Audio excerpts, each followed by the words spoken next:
Rasulullah Muhammad sallallahu alaihi wasallam bersabda, banyak sekali orang yang rambutnya kocar-kacir, tertolak di pintu, artinya tertolak di depan pintu, rambutnya itu saking banyaknya debu, berbagai macam tempat itu selalu ditolak.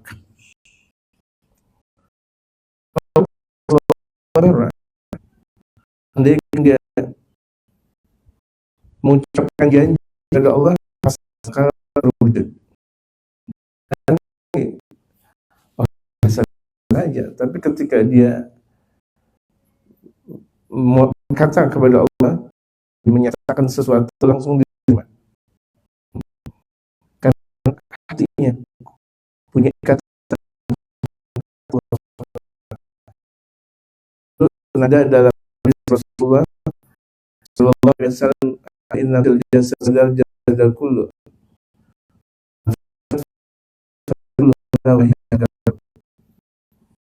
juga senada dalam Rasulullah, innallaha la yanzuru ila suwarikum wa ila af'alikum walakin yanzuru ila. Allah tidak kepada bentuk rupa kalian, pekerjaan kalian, yang Allah bilang maka semuanya bakal lebih baik. Orang biasa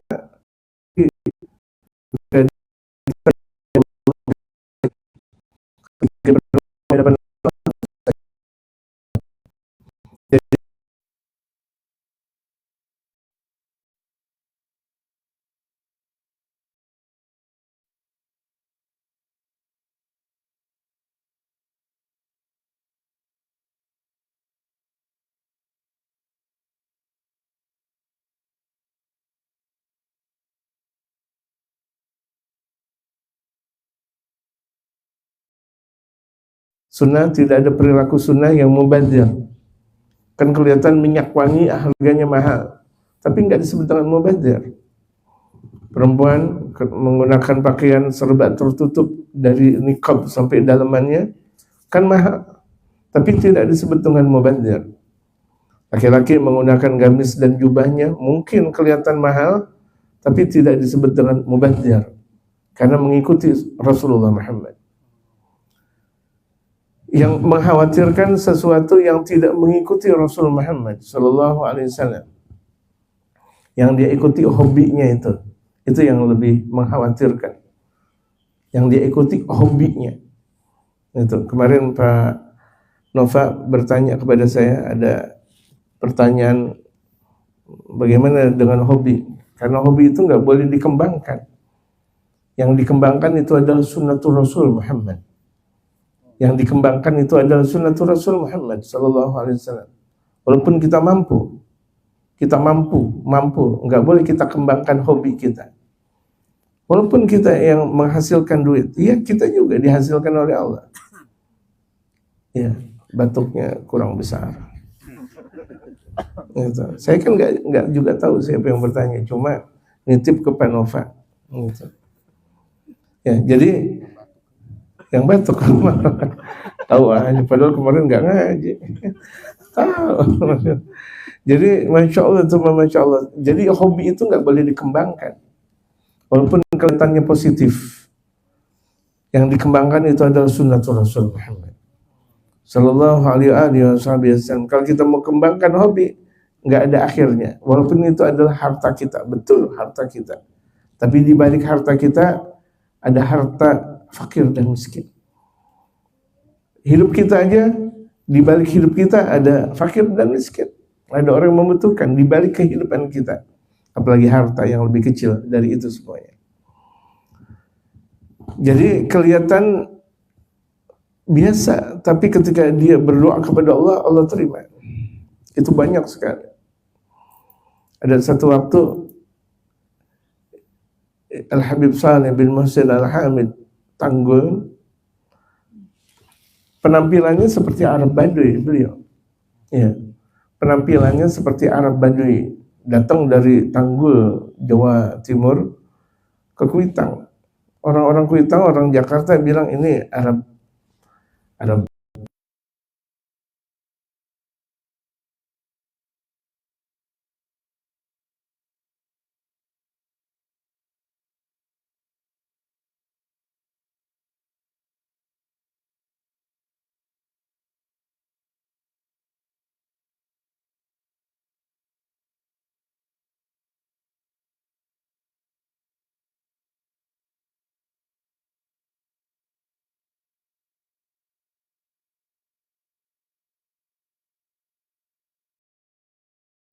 Gitu. Karena hubungan hatinya dengan Allah Subhanahu wa taala.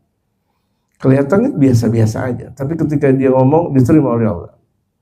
Hati-hati kamu di sana. Padahal kelihatan orang biasa-biasa saja. Kejadian nggak lama ada tabrakan, nggak lama ada musibah, bala dan sebagainya. Jadi ucapan kehati-hatian dari mereka orang saleh itu bermakna. Dalam hadis yang lain, ittaqu firasatal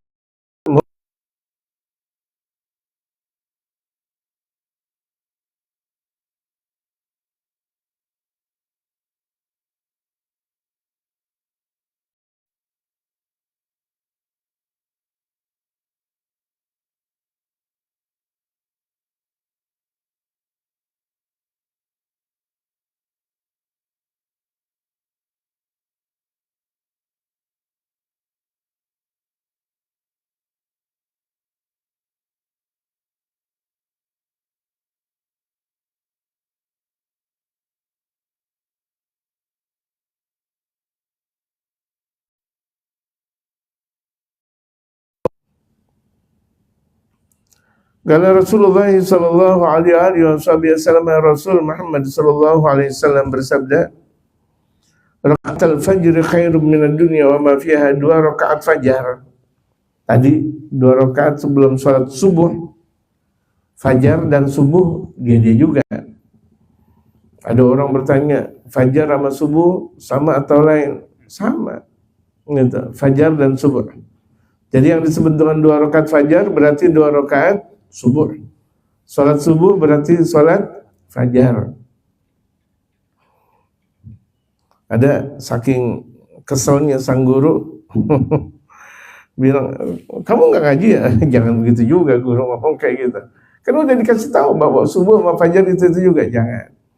Karena walaupun berkali-kali pertanyaan dari jamaah itu rahmah, minimal pertanyaan bisa jadi pertanyaan emang orang-orang yang baru datang ketika itu. Walaupun itu adalah pengajian udah ratusan tahun, tapi kalau misalnya pertanyaan bagi orang yang baru datang itu nggak menjadi seakan majelis 100 tahun, jadi seakan majelis baru gitu. Nah, jadi di situ banyak lebih sadar kaum guru dibanding kaum murid. Jadi wawasan guru juga bukan cuma sekedar maklumat yang dia banyak, tapi bagaimana pandangan dia, pandangan batin dia kepada masing-masing jamaah. Karena memang dakwah nggak bisa untuk cuma sekedar mempunyai banyak maklumat, mempunyai banyak keilmuan, tidak cukup. Artinya dakwah, jawaban dalam berbagai macam syariat itu dilihat dari siapa yang bertanya. Gitu. Bukan apa pertanyaannya, siapa yang bertanya. Karena hampir setiap orang yang bertanya jawabannya berbeda. Rakaatul fajr khairun minad dunya wa ma fiha. Dua rakaat subuh lebih baik daripada dunia beserta isinya. Kita tahu dunia beserta isinya itu dunia ada 5 jazirah. Ya, ada Arab, kemudian Asia, Australia, Amerika, Eropa, ada 5 jazirah. Dalam satu jazirah Asia saja udah berapa banyak negara yang ada. Ada Asia Timur, ada Asia Tenggara, ada Asia dan sebagainya. Allahu Akbar. Amerika juga terbalik lagi, Australia.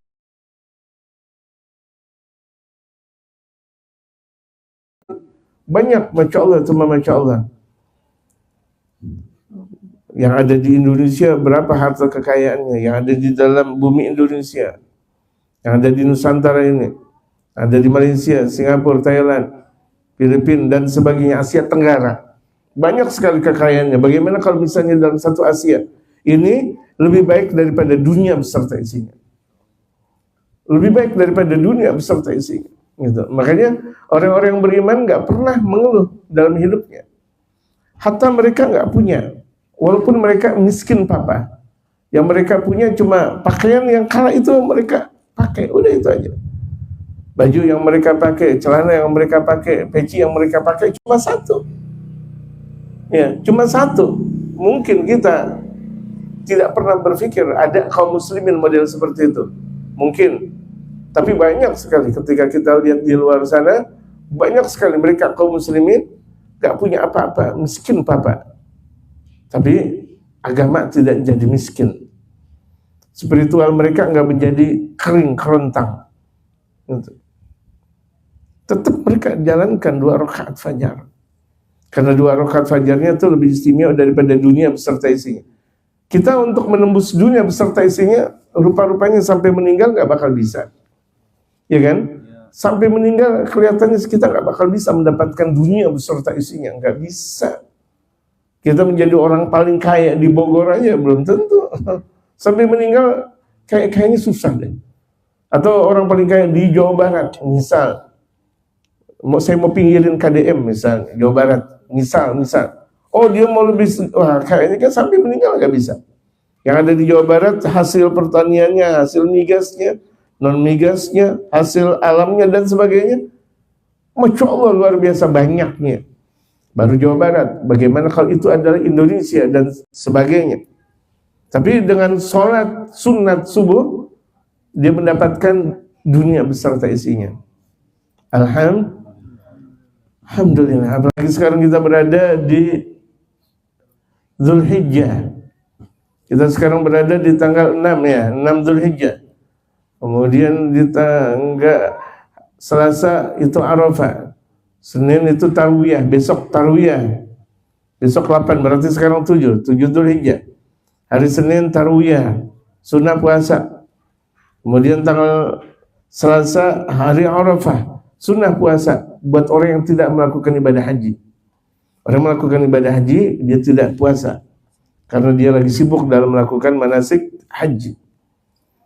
Orang yang puasa di bulan Dzulhijjah, 1 hari itu bagaikan puasa 1 tahun namanya. Masya Allah, alhamdulillah. Ini sekarang tanggal 7 Dzulhijjah.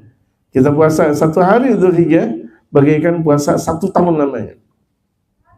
Kemarin tanggal 6, kemudian 5, 4, 3, 2, 1. 1 hari kita puasa di bulan Dzulhijjah, seakan kita puasa 1 hari. Kalau itu ada 9 hari, berarti 9 tahun kita puasa. Belum lagi Arafah, seakan puasa 2 tahun berturut-turut. Dosa yang lalu dan yang akan datang diampuni oleh Allah Subhanahu wa taala. Amin. Bang Jeng. Amin. Dosa yang lalu dan yang akan datang diampuni oleh Allah Subhanahu wa taala. Alhamdulillah. Kalau puasa Arafah, iya kalau puasa Arafah. Tarwiyah besok puasa, gitu, Masya Allah. Sunnah Rasulullah Muhammad. Dan Rasulullah memperbanyak puasa diantaranya di bulan Dzulhijjah. Gitu. Nah hari raya Id nggak boleh puasa. Itu justru Yaumul Akli wa Syurbi. Hari Id itu adalah hari makan dan hari minum. Tanggal 11, 12, 13 menurut mazhab Imam Syafi'i yang disebut dengan hari raya Tasyrik. Imam Malik sampai 11, 12 terakhir untuk penyembelihan hewan kurban di tanggal 12 Tasyrik. Kalau mazhab Imam Syafi'i sampai 13 Tasyrik, 13 Dzulhijjah, waktunya asar. Ba'dal asar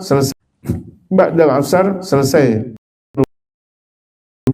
Nah, masih ada kesempatan buat kita belum kita mencari hewan kurban. Layaknya untuk hari-hari ini untuk mencari hewan kurban. Minimal dalam 1 rumah 1. Ya, bagusnya dalam 1 rumah kaum muslimin 1 hewan kurban. Gitu, bukan 1 hewan kurban untuk 1 keluarga, bukan. Artinya minimal buat 1 rumah kaum muslimin setidak-tidaknya 1 hewan kurban. Bukan 1 hewan kurban untuk 1 keluarga. Salah, itu salah kaprah. Kan banyak sekarang gitu. Pertanyaan seperti itu, dan pertanyaan seperti itu tahunan, setahun sekali. Padahal udah dijawab di tahun yang lalu, masih ada pertanyaan seperti itu lagi. Udah dijawab tahun yang lalu, ada lagi pertanyaan. Gitu. Jadi satu kurban, satu orang. Kalau kambing, kalau kerbau, sapi atau onta, satu ekor untuk 7 orang.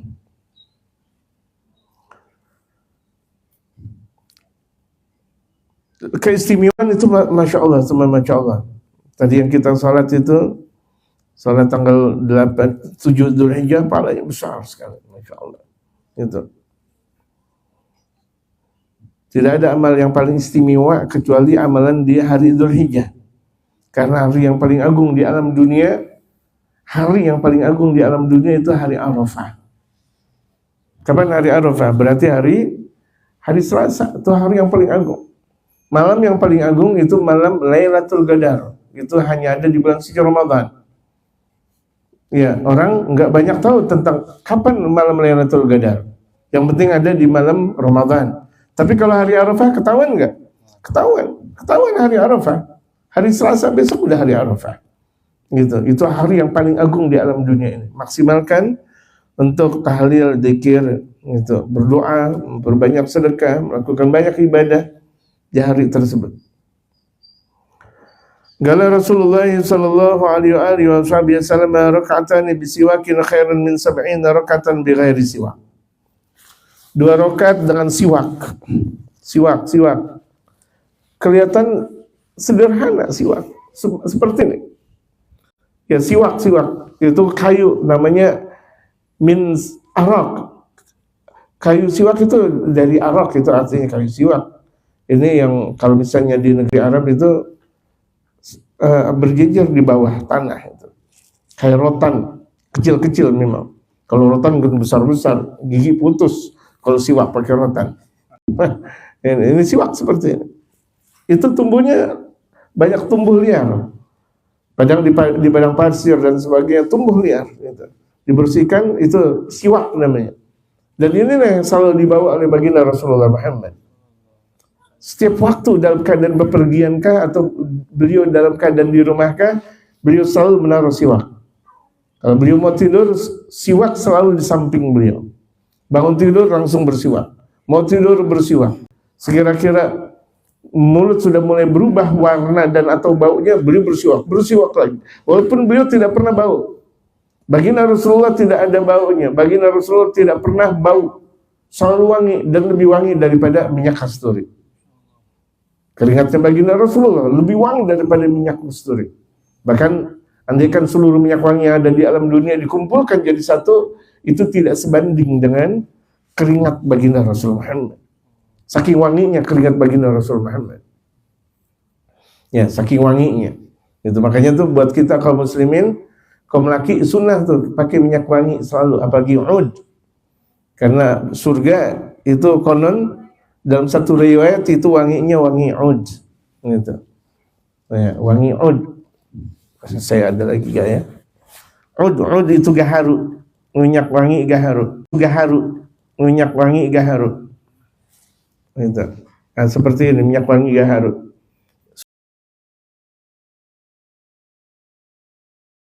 Ini dari apa namanya? Bahan kayu gaharu kemudian disuling. Gitu. Wanginya luar biasa. Ini sunnatul Rasul. Walaupun Rasulullah selalu menggunakan minyak wangi misik, itu lebih mahal lagi. Kalau gaharu mahal, bagaimana misik? Yang sering pernah saya katakan mungkin satu botol seperti ini paling cuma sekitar 100 atau 200 juta. Tapi yang asli, bukan yang beli di tukang apa namanya, tukang galian kubur. La ilaha illallah, tukang galian kubur. Yang ada tuh kan botol-botol apa namanya? Tukang galian kubur, botol apa namanya? Bunga mawar. La ilaha illallah, bunga mawar kayak Orson. Itu bukan bunga mawar, dibohongin sama tukang kubur. Tukang isi ulang. Gitu. Sunnatul Rasul buat kita kaum laki-laki dan bahkan perempuan. Perempuan kalau misalnya pakai minyak wangi, sekira-kira dia mau berhadapan dengan sang suami, pakai minyak ud atau misik dan sebagainya. Walaupun ada minyak wangi khusus buat perempuan, lebih aman ya, karena banyak minyak wangi terbagi dua, ada yang terbuat alkohol dan atau terbuat non alkohol.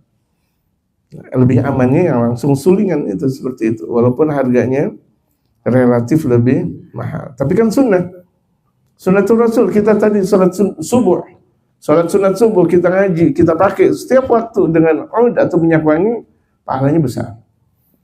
Umur kita sebentar jamaah, kalau kita nggak barengi dengan sunnah, siapa yang bakal nolong kita? Kalau kita cuma sekedar pekerjaan wajib saja, wajib belum tentu hasil kita. Dalam pekerjaan wajib kita, tadi sholat subuh kita, benar nggak kita? Belum tentu benar. Apakah di antara kita ada yang sholat subuh khusyuk? Saya rasa nggak khusyuk. Tapi lantaran kita berjamaah, Allah tanggung kekhusyuan kita dengan sholat subuhnya berjamaah.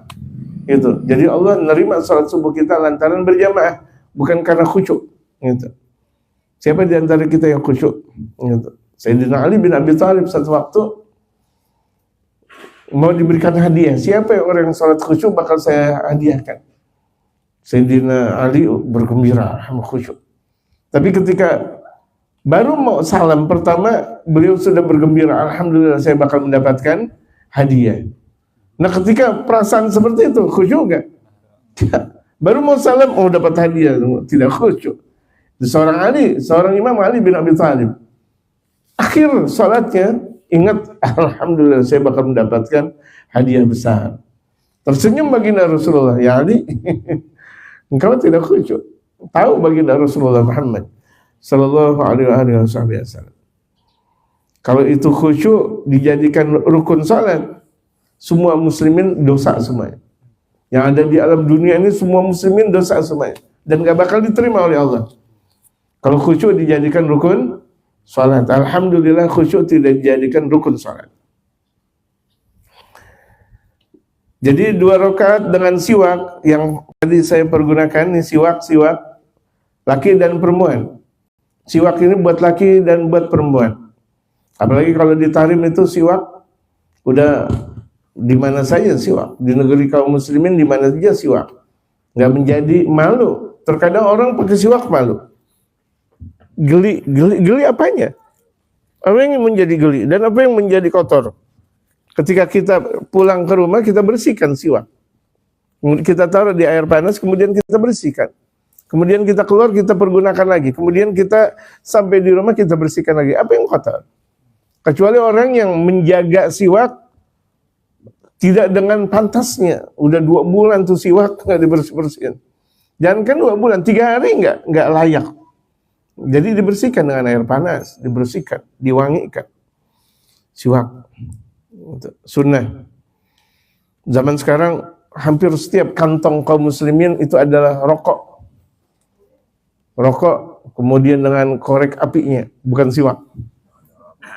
Ya, setidak-tidaknya andaikan nggak ada rokok, nggak ada siwak. Misalnya nggak ada rokok, tetap juga nggak ada siwak. Padahal siwak itu sunnatul Rasul Muhammad, yang harganya relatif murah, tapi tetap kaum muslimin. Kita di negeri kaum muslimin, yang kebanyakan kaum muslimin masih juga malu. Bagaimana ketika kita berada di Amerika, menjalankan sunnah Rasul. Sementara mereka orang-orang kafir itu yang ada di mall dan sebagainya, bawa silang nggak pakai malu. Ya kan? Silangnya besarnya luar biasa, nggak ada rasa malunya. Padahal ini negerinya kaum muslimin. Yang keluar itu adalah masjid, keluar itu adalah musola. Tetap mereka dengan agamanya nggak ada rasa malunya. Kita kaum muslimin malu. Bawa siwak malu, betul nggak? Malu nggak? Terus terang saja. Kalau kita masih ada perasaan malu menjalankan sunnah Rasulullah, jangan harap untuk mendapatkan syafaat Rasulullah Muhammad. Jamaah, kalau kita masih malu menjalankan sunnah Rasulullah, jangan harap bakal mendapatkan syafaat Rasulullah. Rasulullah juga nggak mau memberikan syafaat kepada orang yang malu menjalankan sunnah Rasulullah Muhammad. Gitu. Orang malu menjalankan sunnah, bagaimana Rasulullah mendekat? Malu dia dengan sunnatul Rasul Muhammad. Malu dia menggunakan jati dirinya bahwa dia adalah seorang muslim. Gitu. Saking dangkalnya pemahaman dia tentang agama, dia pikir siwak itu adalah adat Arab atau tradisi Arab. Bukan. Siwak itu bukan tradisi Arab.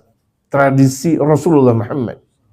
Yang kemudian dijadikan Islam itu adalah sunnatul Rasul Muhammad sallallahu alaihi wasallam. Seperti gamis itu bukan tradisi Arab. Gamis jubah bukan tradisi Arab. Siapa yang bilang bahwa gamis itu adalah tradisi Arab? Bukan. Gamis, jumah itu adalah tradisi sunnatul Rasul Muhammad. Karena Arab sebelum Rasulullah telanjang. Bangsa Arab sebelum baginda Rasulullah telanjang. Bahkan mereka tawaf di sisi Ka'bah pun dalam keadaan telanjang. Banyak sekali. Gitu. Jadi banyak orang menyatakan kamu kan bukan orang Arab, kau pakai gamis. Astagfirullah. Gamis pakaian Muslim, bukan pakaian Arab. Peci bukan pakaian Arab, peci kaum Muslim. Berapa banyak juga orang Arab yang ada di sana nggak pakai peci? Karena peci, gamis, jubah, sorban itu pakaian Muslim, bukan pakaian Arab. Niqab, kemudian perempuan tertutup dengan jilbab itu bukan pakaian Arab, tapi itu adalah pakaian Muslimah.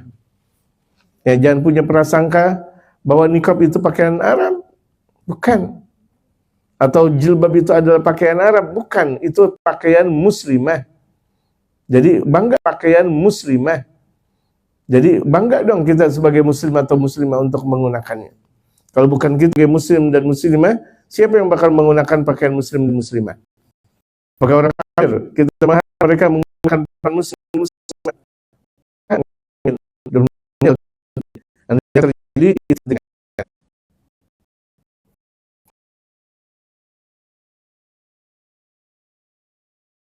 nggak boleh buang sampah sembarangan.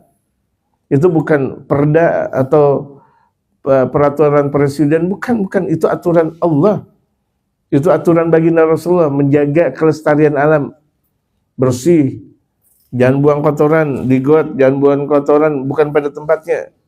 Itu sunnatul Rasul sallallahu alaihi wasallam. Dan itu adalah ajarannya Islam. Berapa banyak ajaran Islam dipergunakan oleh orang lain. Tapi Islam sendiri, kaum muslimin sendiri enggak mempergunakannya. Ya, betul gak jemaah? Islam mengajarkan wangi, tapi kaum muslimin bau ketek, kemana-mana bau mulut, bau apa namanya, la haula wala quwata illa billah. Enggak boleh. Kita kaum muslimin enggak boleh bau. Mau di depan istri, apalagi depan istri enggak boleh bau, sedikit pun enggak boleh bau. Bau mulut, bau segalanya enggak boleh, apalagi istri di hadapan sang suami. Sedikit pun enggak boleh bau. Kadang istri depan suami masih bau cabai, masih bau bawang, gitu. Menghadap ke suami, entar dulu, jangan dulu menghadap ke suami sebelum wangi, atau bau balsam, atau bau banggle, bau apa lagi dah tuh, minyak kayu putih, masya Allah. Apa? GP apa? GPU, iya. Giliran mau dekat sama suami pakai GPU, giliran kondangan pakai minyak wangi luar biasa, nggak boleh. Jadi kalau misalnya depan suami itu jangan pakai GPU, minyak wangi yang paling mahal, gitu. Luntur lagi, pakai lagi, luntur lagi, pakai lagi, luntur lagi, pakai lagi, ibadah, gitu. Jadi orang yang sayang itu bakal disayangi oleh Allah dimanapun dia berada. Ada misalnya binatang belum dikasih makan wajib. Bahkan ada di antara sejarah ada orang saleh. Ini sebenarnya kita udah dibaca nih, diulang-ulang lagi. Padahal ini berarti nggak ada yang ngasih tanda. Nggak, padahal kita udah bahas sebelumnya di sana. Berarti salah ngasih tanda. Ini ada orang dulu, dia orang saleh. Satu waktu keluar, dia lupa bahwa dia punya kucing. Dia pulang, kucingnya mati. Itu yang membuat tidak diampuni dosanya oleh Allah Subhanahu wa taala. Membiarkan kucingnya mati. Ada dalam satu riwayat burungnya mati karena tidak dikasih makan. Makanya tradisi mereka orang saleh nggak mau melihara burung. Jangankan burung, kucing aja mereka nggak mau pelihara. Kenapa? Khawatir kalau mereka tidak memberikan makan. Allah, kalau kita udah berkebanyakan duit nggak apa-apa melihara kucing. Ingat, kucing makanan yang paling istimewa itu adalah daging. Kasih makan daging terus. Kalau kita kira-kira nggak punya duit, jangan pelihara kucing. Apalagi kucing kita masuk ke rumah orang, jadi dosa. Kita punya kucing, masuk ke rumah orang, Allahu Akbar. Orang rumah yang dimasuki orangnya nggak suka kucing.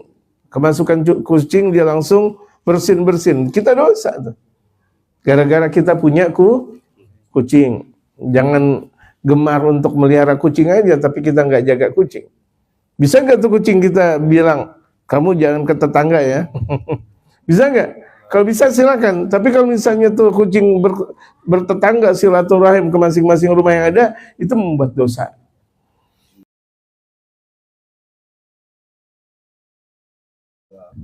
Iya, kucing garong. Tanda-tanda kucing garong itu. Makanan orang diambil, kucing ikan orang diambil, masya Allah. Gitu. Bahkan jatah orang dimakan pula sama kucing. Nah, betul-betul kucing garong. Iya, mau nyakarin jok apa nggak boleh tetap. Pokoknya melihara kucing sekira-kira tuh kucingnya terjaga boleh. Kalau tidak terjaga nggak boleh melihara kucing. Gitu. Gitu. Ya, artinya ini bukan saya anti dengan kucing. Dia mampu gak memelihara kucing dengan maksimal? Sekira-kira kucing gak bakal keluar dari rumahnya. Gak bisa, ya udah jangan pelihara kucing. Kalau kita mau ngeliat kucing di kebun binatang aja, atau taman safari, atau di mana aja tempat taman-taman binatang, silakan. Jangan kita taruh di rumah. Ada sebagian orang Arab itu melihara bukan kucing lagi, singa dipelihara. Itu masya Allah. Ada singa putih, ada singa pala garong tadi kata Bang Jack dan sebagainya. Udah gitu nakut-nakutin tetangganya, dosa seperti itu. Dosa gitu.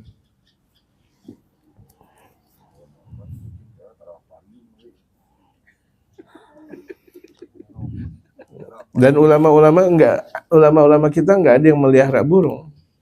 Karena burung itu habitatnya merdeka. Ya, mau itu adalah burung bagus, mau dia mempunyai suara indah, habitatnya di alam terbuka, bukan di kurung. Bukan disangkar. Apalagi buat bahan aduan suara, nggak boleh. Itu jadi tarungan. Karena itu biasanya bertarung. Itu bertarung itu dosa. Itu namanya judi burung. Mana yang lebih suaranya lebih bagus? Oh, dengan bayar segini, itu judi burung. Haram mutlak. Gitu. Ya dapat piala, benar dapat duit. Udah gitu kadang hadiahnya hadiah umroh lagi. Ini kan umroh, bukan permasalahan umrohnya, judinya. Paham nggak? Seperti ikan lele atau ikan yang kita pancing di Galatama dan sebagainya. Walaupun hadiahnya haji, tetap kan judi. Astagfirullahaladzim. Haji tergantung niatnya, bukan tergantung niatnya, salah. Perbuatannya udah judi, bagaimana tergantung niatnya. Ada di satu tempat di Jakarta jauh sedikit, di satu pulau khusus, mereka orang berjudi. Niat aja kita dakwah. Astagfirullah. Gak ada dakwah dalam berbuat maksiat. Gak ada dakwah dalam berbuat maksiat, kecuali untuk menghilangkan maksiat boleh. Mampu gak menghilangkan maksiat? Kalau mampu silakan. Kalau nggak mampu, waduh. Al-ardi yarhamukum man saya yang ke bumi.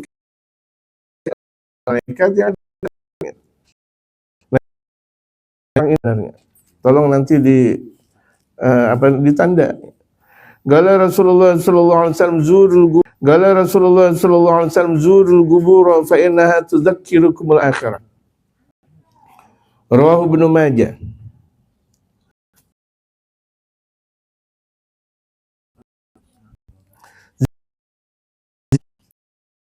Sesungguhnya ziarah kubur itu mengingatkan kalian akan akhirat. Betul, dulu awal muslim ziarah kubur. Kemudian dilarang oleh Rasulullah. Lagi kaum muslimin banyak ziarah kubur, dilarang oleh Rasulullah. Ada apa ketika itu? Ketika itu Islam baru mulai pesat. Di mana mereka kaum muslimin ziarah kubur bukan ziarah, tapi meminta kepada kuburan. Dalam sabda Rasulullah, kuntu nahaitukum an ziyaratul kubur fal'an fazuruha. Dulu aku langsung melarang kalian untuk ziarah kubur. Tapi sekarang silahkan ziarah kubur. Rasulullah yang melarang, Rasulullah sendiri yang mengatakan sekarang ziarah kubur. Melihat bahwa Islam sudah mulai kuat, akhirnya dipersilakan untuk kaum muslimin ziarah. Sampai sekarang. Sampai nanti hari kiamat, hukum ziarah kubur sunnah. Ya, tidak ada yang menyatakan setelah baginda Rasulullah ziarah kubur itu adalah haram atau perilaku bid'ah, tidak ada. Gitu. Oh, ini demen kuburan nih, berarti dia kuburion, ini ahli kubur. Astagfirullah. Karena ada orang kalau misalnya disebut dengan ziarah kubur disebut dengan kuburi. Ini nggak benar, ucapan-ucapan nggak benar. Sementara baginda Rasulullah hampir setiap malam ziarah kubur. Rasulullah di Al-Madinatul Munawwarah, di sisi rumah Rasulullah itu ada namanya pekuburan Baqi Al-Gharqad. Setiap malam baginda Rasulullah ziarah. Mana lebih istimewa, Rasulullah atau orang yang ada di Baqi Al-Gharqad? Baginda Rasulullah. Tapi Rasulullah hampir setiap malam berziarah. Sayyidatuna Fatimah hampir setiap malam. Ini Sayyidatuna Fatimah perempuan pun berziarah hampir setiap malamnya. Gitu. Kalau itu adalah bid'ah, yang pertama kali menyatakan bid'ah adalah Rasulullah Muhammad. Ya kan? Jadi ada orang sebagian mengatakan orang ziarah kubur nggak benar, bid'ah, syirik, astagfirullah. Mana syiriknya orang ziarah? Baca Yasin, zikir, tahlil, mana syiriknya? Syirik itu menduakan Allah. Andai kan ada orang berdoa, mereka minta kepada Allah atau sama kuburan? Minta, ya Allah, berikanlah kami kasih sayang, berikan kami kesehatan, ya Allah. Betul gak jemaah? Andai kan ada hajat, kita minta kepada Allah Subhanahu wa Ta'ala. Minta gak sama kuburan? Kan enggak. Kaum muslimin ketika ziarah nggak pernah minta sama kuburan. Yang mereka minta hakikatnya kepada Allah. Andai kan ziarah kepada mereka para wali, tawassul namanya. Dengan keberkahan para wali, ya Allah ampunilah dosa kami. Dengan keberkahan para wali, ya Allah luaskan rezeki kami. Namanya tawassul, bukan minta. Jadi ini anjuran dari baginda Rasulullah, zurul qubur fa innaha tudzakirukumul akhirah. Ziarahlah kubur, maka sesungguhnya dengan ziarah kubur mengingatkan kalian akhirat. Kalau kita ziarah kubur kepada orang muslim aja dianjurkan, bagaimana kepada kaum ulama? Ada guru kita, ada orang tua kita, para waliullah, pahlawan-pahlawan muslimin, lebih layak kita untuk ziarahi. Apalagi itu adalah orang tua kita, satu kampung lagi. Kuburan orang tua kita dengan kita satu kampung. Jangan kita ziarah ke kuburan orang tua, mau lebaran, mau Ramadan, dan setelah lebaran. Astagfirullah. Bagaimana hidup berkah? Dia lupa orang tua. Dia lupa guru.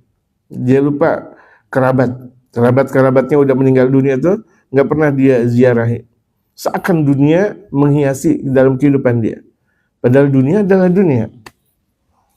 Ya, dunia adalah dunia. Hiasan dunia itu adalah amal saleh. Itu hiasan dunia. Nggak ada dunia itu berhias. Yang ada dunia itu merusak. Yang ada dunia itu melemahkan, membinasakan. Tapi yang disebut dengan hiasan dunia itu adalah amal ibadah. Istri yang solehah itu hiasan dunia. Anak yang soleh dan solehah itu hiasan dunia. Rezeki yang halal itu adalah hiasan dunia. Kita melakukan banyak ibadah itu hiasan dunia. Qala Rasulullah sallallahu alaihi wasallam bersabda, "Zayyinul Qur'ana bi aswatikum." Hiasi Al-Qur'an dengan suara kalian. Baca Quran dengan hias. Jangan baca Quran enggak ada enak-enaknya. Bismillahirrahmanirrahim. Yasin wal Qur'anil hakim innaka lamursalin ala astagfirullah. Dengan gaya bahasa yang enak dong. Bismillahirrahmanirrahim. Yasin wal Qur'anil hakim innaka laminal mursalin ala siratin mustaqim. Seperti itu. Jangan baca Quran kayak orang godot godot pohon, guruk astagfirullah. Yasin wal Qur'anil hakim astagfirullah. Jangan biasakan. Yang bakal memberikan syafaat kepada kita Al-Quran, ya mas sekalian. Apapun yang kita miliki nggak bakal memberikan syafaat. Apapun yang memberikan syafaat kita kelak nanti di hari kubur, Al-Quran dan amal ibadah kita. Dipimpin oleh baginda Rasul Muhammad sallallahu alaihi wasallam. Gitu. Abang ada Ansafri. Zainul Qur'ana bi aswatikum, hiasi Al-Qur'an dengan suara kalian. Nah, walaupun zaman sekarang zaman teknologi, Masya Allah, kita mau baca Quran ada suara Al-Quran, Yasin dan sebagainya, betul kan? Kita mau dikiran ada suara yang ada di situ. Kalau bisa, kalau kira-kira kita mampu dengan suara kita, dan kita dengarkan dengan suara kita. Ini anjuran Rasulullah Muhammad Sallallahu Alaihi Wasallam. Walaupun kita nih di HP ada mushaf Al-Quran, ada gak? Di HP, ambil mushaf Al-Quran. Dengan kita bawa mushaf Al-Quran, pahala. Kita megangnya berpahala, melihatnya berpahala, menghidupkan Al-Qurannya berpahala. Tapi kalau HP yang ada di dalam Al-Quran, yang di dalamnya adalah Al-Quran, ketika kita pegang HP kan, bukan Al-Quran, bukan mushaf Al-Quran. Beda. Ketika kita melihat Al-Quran yang ada di HP, pandangannya berbeda. Mushaf Al-Quran ada kaf. Walaupun zaman sekarang, zaman Masya Allah, saya tahu banyak ini kitab-kitab ini ada di apa, semuanya ada di HP nya dengan ketika kaji Al-Quran ada cara ahli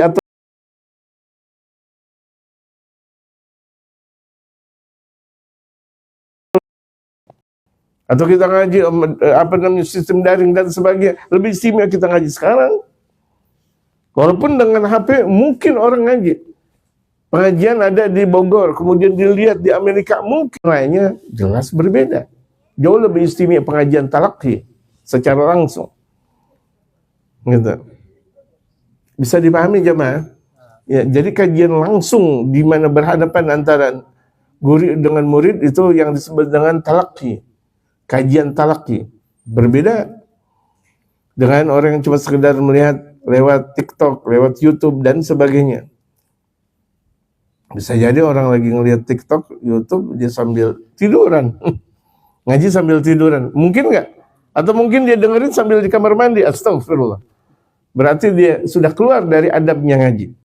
Gitu. Bagaimana mendapatkan ilmunya ngaji, rahasianya ngaji, adabnya ngaji, kalau kemudian ketika dia ngaji sambil tiduran. Ya, persis seperti zaman corona. Guru siaran langsung, murid-muridnya sambil tiduran. Betul nggak? Ketika di absen baru, Iwan, Budi, hadir. Padahal sebenarnya lagi tiduran. Astagfirullahaladzim. Mukanya ditutup kayak begitu. Astagfirullahaladzim. Bagaimana berkah? Gitu. Zamannya zaman sekarang, tetapi kita tidak boleh hanyut dari perkembangan modern yang ada. Kita ambil substansi ngaji yang sebenarnya ngaji. Jadi hiasi Al-Quran dengan suara kalian, bukan suara burung yang baca Yasin, Yasin, bukan. Suara kita baca Yasin, Al-Quranil Hakim. Walaupun ketika kita dalam keadaan capek, mungkin kita dengerin suara dari radio atau dari mana, mungkin kalau kita letih. Tapi apakah hidup kita selalu letih? Kan tidak. Waktu ba'dal maghrib, waktu ba'dal subuh, baca Al-Quran, waktu tengah malam, atau waktu di mana saja kita berada, baca Al-Quran. Gitu. Maka setiap satu huruf dalam Al-Quran itu bakal menjadikan pahala besar. Dan bakal memberikan syafaat kepada kita. Amin. Amin. Ini hadis yang diriwayatkan oleh Imam Muslim. Qala Rasulullah sallallahu alaihi wasallam suratu tabaraka hiyal mani'atu min adabil gabar. Haditsun hasanun rawahu Ibnu Mardawi. Surah Tabarak, Tabarakalladzi biyadil mulku wa ala kulli syai'in alladzi khalaqal mauta wal hayata, itu surah Tabarak itu mencegah dari azab kubur. Makanya tuh mereka santri-santri sedini mungkin sudah harus hafal surah Tabarak. Tabarak hafal. Jadi kalau misalnya mau tidur baca surah Tabarak dulu. Pantes kita kaum muslimin kalau mau tidur baca surah Tabarak. Ini sebelum tidur kita nonton TV dulu. Tak. Yang terakhir kita lihat orang Israel. Astagfirullah. HP. Sebelum kita tidur ngeliat HP. Astagfirullah. Astagfirullahaladzim. Kemudian kita tidur. La haula wala quwwata illa billah. Otak pikiran kita ketika tidur terakhir yang kita lihat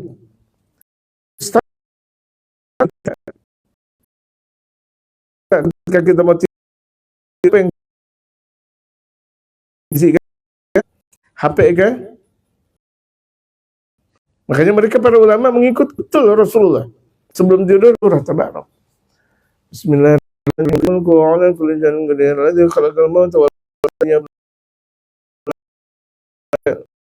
Selamat tidur.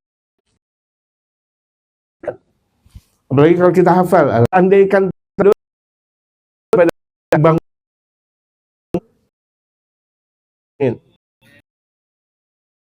itu nggak bangun lagi, tidur, bangunnya udah dalam kubur, banyak kayak gitu. Baca dulu surah Tabarak. Siapa yang bakal menjamin tidurnya kita bakal bangun?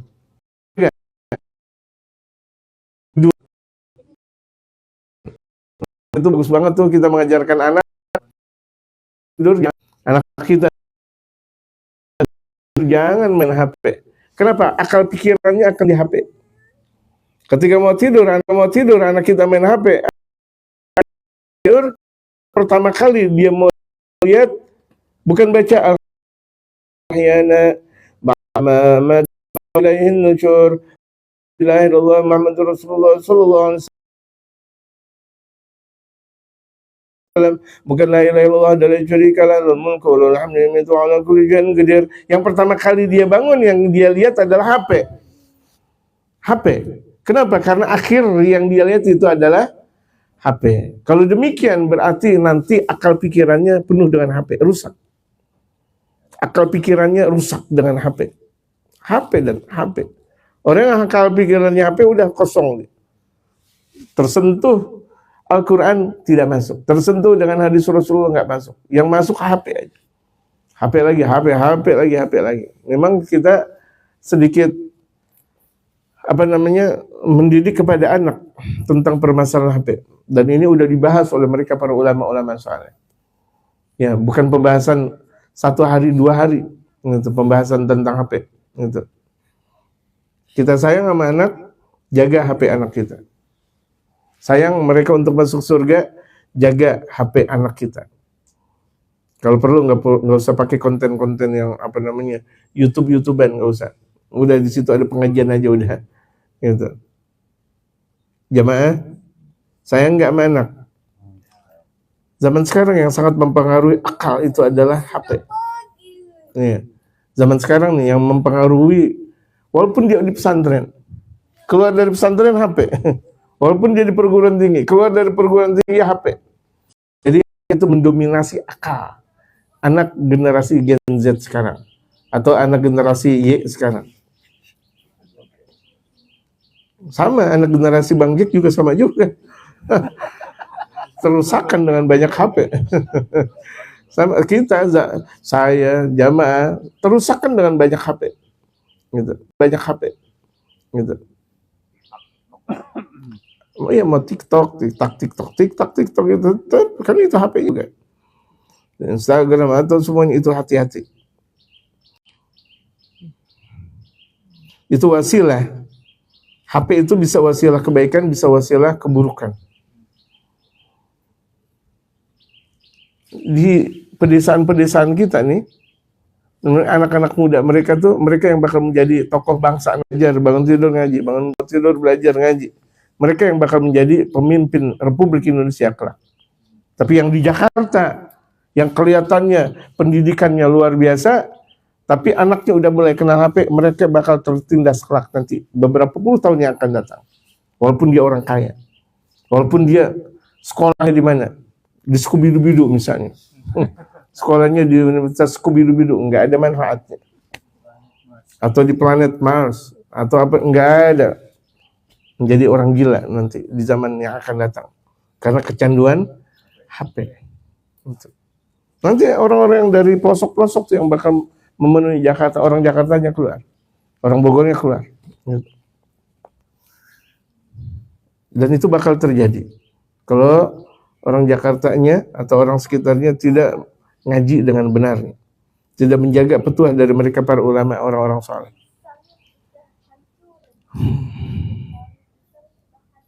Zaman sekarang mana ada orang mau tidur baca surah Tabarak? Ya kan? Mana ada? Yang ada udah kecapean. di apa namanya kerja udah kecapean di laptop tidur. Astagfirullah. Mana sunnah Rasulullah Muhammad? Mana Allah dan Rasulnya? Masalah kerja itu nggak diwajibkan oleh Allah dan Rasulullah. Rasulullah nggak mewajibkan kita kerja, enggak.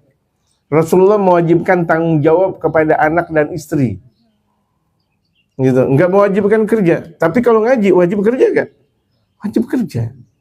Gitu. Untuk memahami keagungan Allah wajib nggak? Wajib.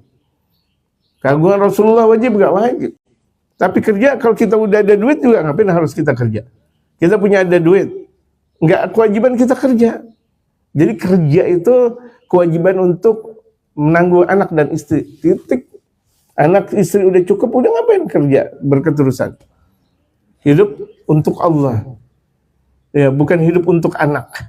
Ini pokoknya anak belum punya rumah, saya harus beliin. Salah. Bukan seperti itu. Pokoknya ini rumah buat anak, ini rumah buat cucu. Belum tentu kita meninggal dunia bakal didoain oleh anak keturunan kita. Betul nggak? Sampai kuburan kita kering, belum tentu mereka ziarah ke kuburan kita.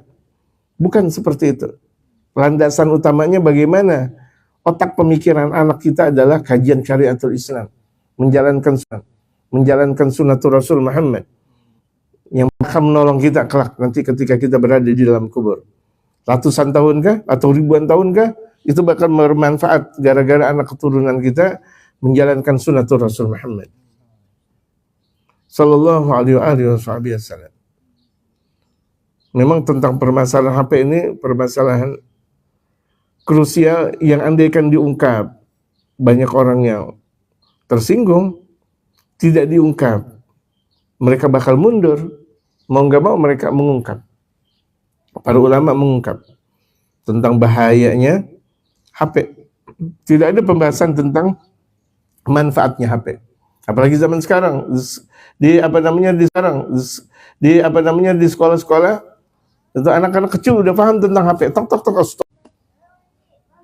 Di mana anak sudah tidak bisa nulis. Jamaah bisa paham nggak? Tidak bisa.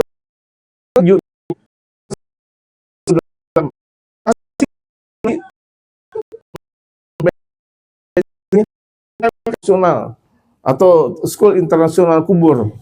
Internasional di mana? Di Kerawang itu, kuburan Kerawang misalnya. Nggak ada masalah sekolah di internasional kuburan Kerawang. Tapi anak kita ngajinya lebih banyak daripada sekolah. Sekolah misalnya sekolah internasional 10 jam, anak kita 50 jam kalau begitu jadi. Nggak boleh agama kurang. Lantaran bejat akhlak anak kita dan semuanya lantaran kurangnya kita dalam beragama.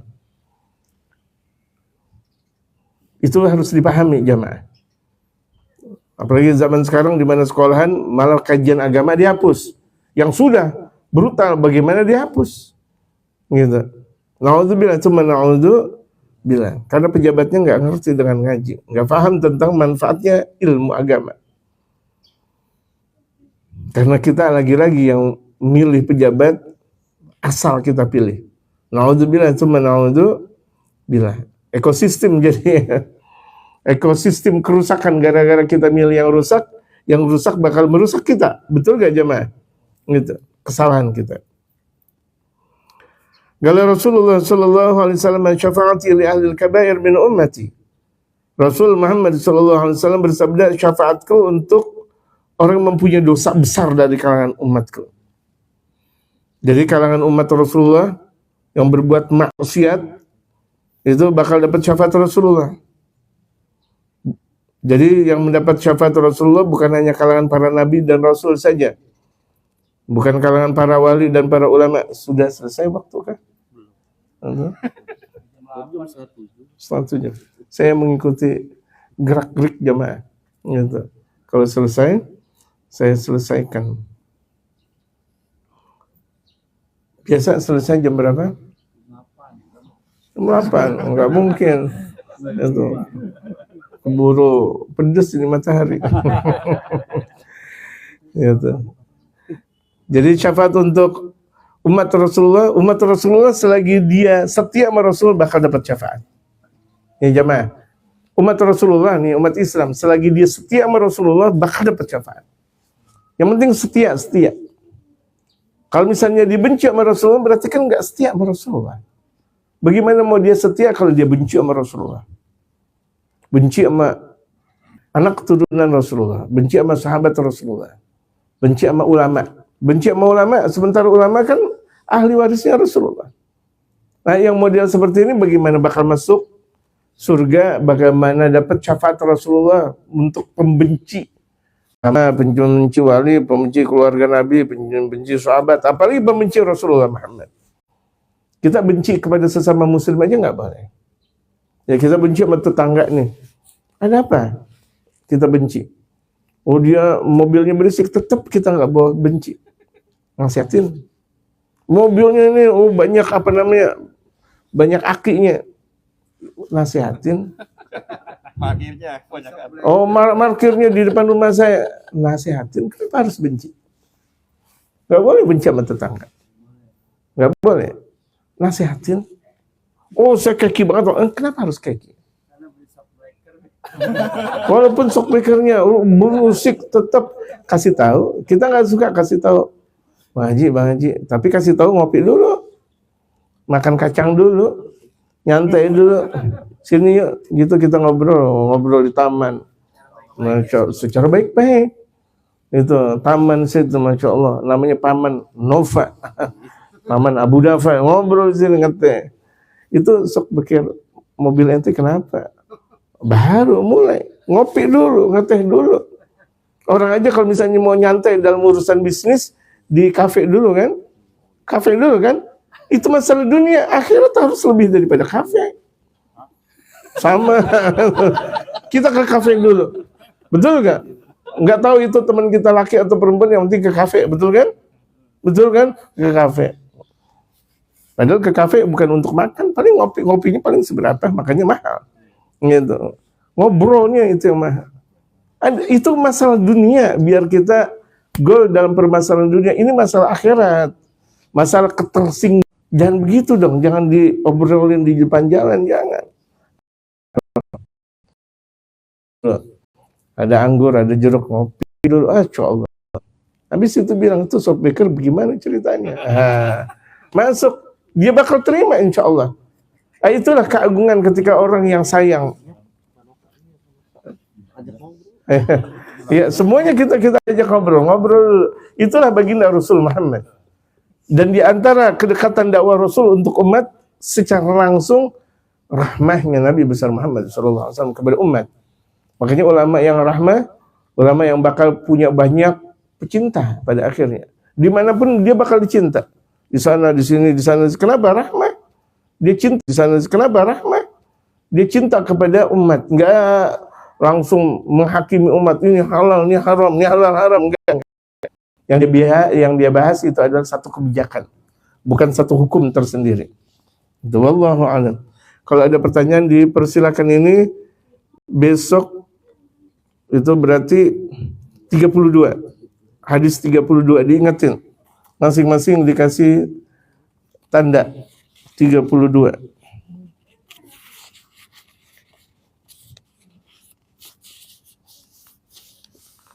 Ada pertanyaan dipersilakan.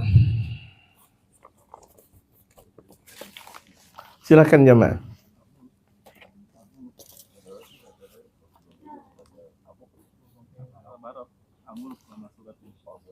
Al-Mulk tabarakalladzi biyadil mulk. Ya. Jadi tabarok nama surahnya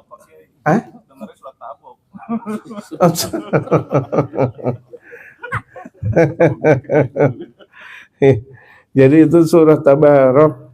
Itu kalau kita mendawamkan surah Tabarok, kita terjaga dari adab kubur. Terjaga dari adab kubur. Kuburan itu ada adabnya. Berapa langkah dari orang yang menguburkan kita. Kalau kita orang baik, mudah-mudahan kita orang baik, itu Allah bakal memberikan raudhah min riyadil jannah.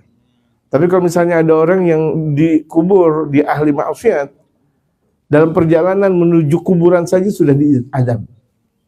Itu namanya adab. Makanya untuk mencegah adab itu diantaranya rutin membaca surah Tabarok. Tabarakalladzi biyadil mulku wa huwa 'ala kulli syai'in qadir. Itu dirutinkan membaca. Apalagi kalau anak keturunan kita bisa hafal surah Tabarok, masya Allah, lebih istimewa. Itu. Hah? 30 ayat itu, Pak. Iya, satu surah, bukan satu huruf, bukan satu ayat, satu surah Tabarok, sedikit, sedikit, bisa karena biasa. Kita baca Yasin tadi 83 ayat, lebih banyak daripada Tabarok. Tapi karena kita sudah biasa, sebentar aja. Karena sudah terbiasa. Kun fayakun, karena udah terbiasa kun fayakunnya. Nanti andaikan Tabarok kun fayakun juga biasa juga, malah lebih cepat. Surah Tabarok kan lebih ringkas daripada Yasin. Gitu. Biasain aja dulu, baca aja dulu. Kalau belum hafal baca dulu tuh. Gitu. Ya, Bismillah.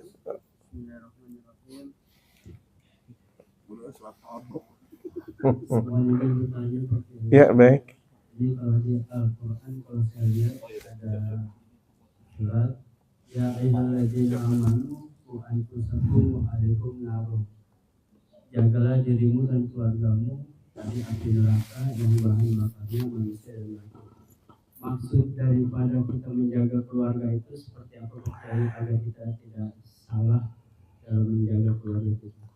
Ya nas wa anfusakum wa ahlikum nar. Wahai manusia, jaga diri kalian, masing-masing individu kalian dan sosial kalian, masyarakat kalian, wa ahlikum, dan keluarga di sini anak dan istri,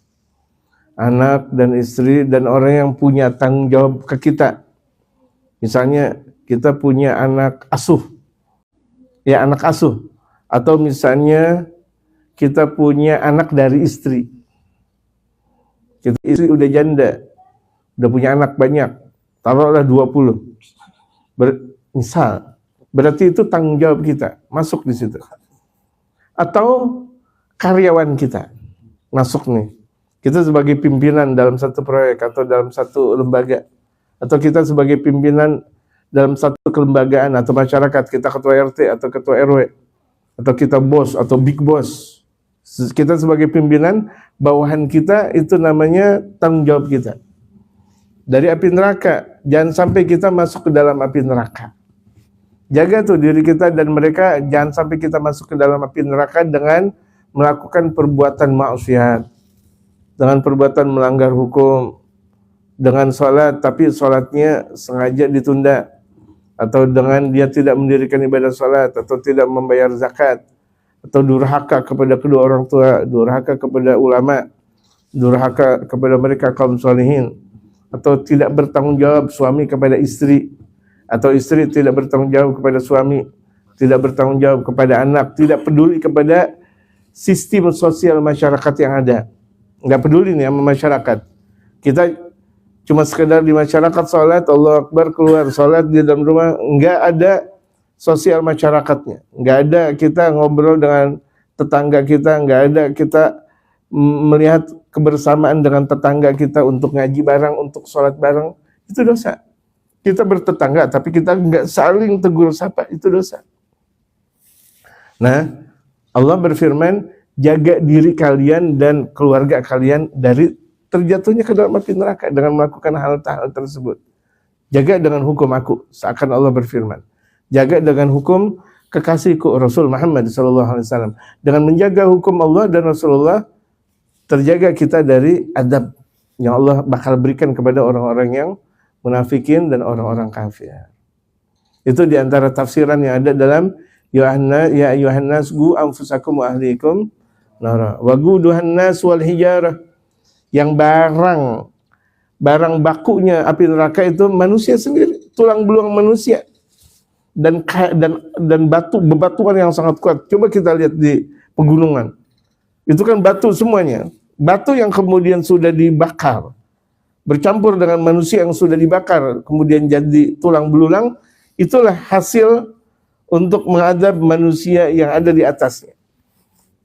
Dari barang tambangnya itu, untuk mengadab manusia itu tulang belulangnya manusia dan batu-batu yang sangat panas. Bagaimana penanya? Paham, alhamdulillah. Ada lagi? Ya, silakan.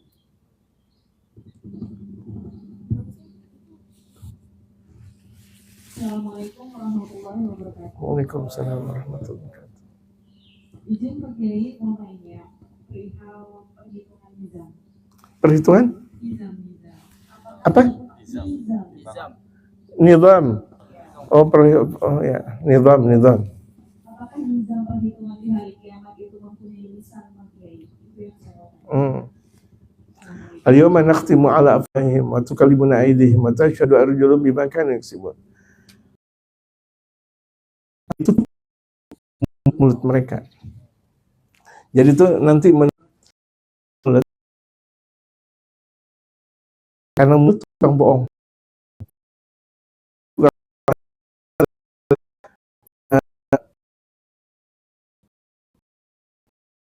Subhanahu wa ta'ala, Allah Subhanahu wa ta'ala itu nizamnya, aturannya manusia punya tapi enggak dijadikan sebagai alat bersama.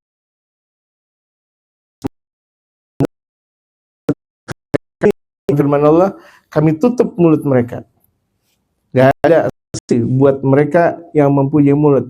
Oh tidak ya Allah, tidak, enggak. Yang menjadi saksi, al-yawma nakhtimu ala afwahihim wa tukallimuna aydihim. Tangan-tangan mereka lah yang menjadi saksi. Jadi tangan yang bisa berbicara, yang seharusnya mulut yang berbicara, malah tangan yang berbicara. Karena umumnya tangan itu mendatangkan kebaikan. Umumnya mulut itu mendatangkan keburukan. Makanya Allah tutup, Allah segel mulut seluruh manusia. Tidak dijadikan sebagai saksi. Jadi yang dijadikan saksi itu adalah tangan dan kaki. Wa tukallimuna aydihim wa tashhadu arjuluhum bima kanu yaksibun. Dan kaki bakal menjadi saksi terhadap apa yang telah mereka lakukan di alam dunia. Bagaimana, Ibu? Jadi mulut, semua mulut diikat oleh Allah Subhanahu wa ta'ala. Gak ada saksi mulut untuk menjadi saksi. Oh ya Allah, ini enggak, mereka enggak bakal bisa berkata-kata. Enggak bisa berkata-kata. Nanti setelah persidangan selesai, surga atau neraka, baru mulut bisa berkata-kata. Selesai sebagian mereka masuk ke dalam surga atau sebagian mereka masuk ke dalam neraka, baru bisa berkata-kata di situ. Tapi dalam persidangan Allah, mulut tidak bisa berkata-kata. Sengaja langsung ditutup oleh Allah Subhanahu wa ta'ala.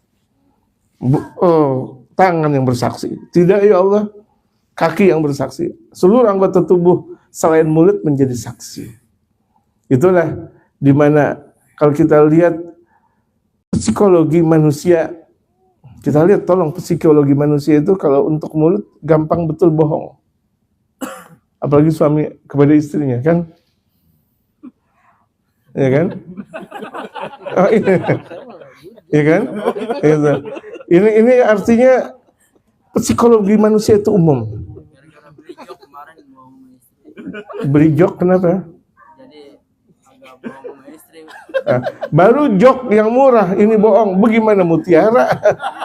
Baru cuma sekedar jok bisa bohong. Kan lucu aja, masa jok pakai bohong? La haula wala quwata illa billah. Bagaimana yang jutaan? Makanya Ibu sang penanya itu dijadikan mulut, nanti seluruh mulutnya manusia terbelenggu karena tukang bohong. Kalau kita belajar tentang ilmu psikologi, siapa yang pernah belajar ilmu psikologi atau guru besar psikologi? Siapa? Kita jadi tolong ya, ada lah di antara kita gitu. Andai kan nggak ada ya ada-adain aja dulu gitu, ngenakin. Kita paham tentang psikologi manusia. Kalau kenapa? Oh. Bukan aku yang ngomong.